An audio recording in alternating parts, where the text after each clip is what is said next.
Fort Leavenworth is one of the oldest continuously operating forts in service west of the Mississippi River, and it has its share of stories.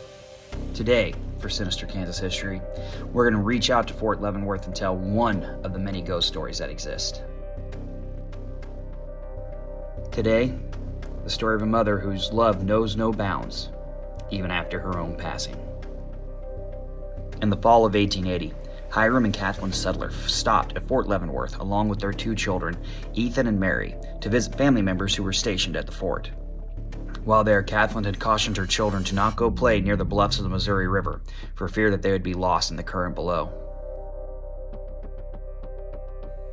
After waiting a certain period of time and feeling that enough time had passed the children should have returned, Hiram and Kathleen began frantically searching for their children.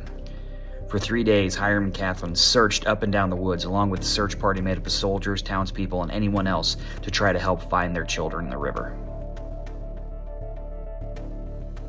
After 3 days, the search was called off for most of the people, but Kathleen Sudler refused to give up on her children. Every day into the dark hours of the night, she went out with a lantern, carrying only her shawl and her dress, going outside looking for her children, calling Ethan and Mary, wherever she went.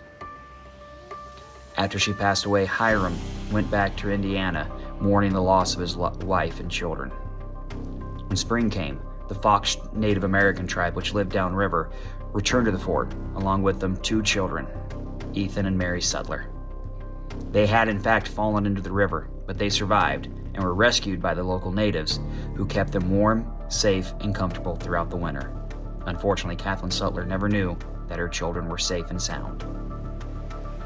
The children were returned back to their father Hiram in Indiana, and Catherine stayed behind.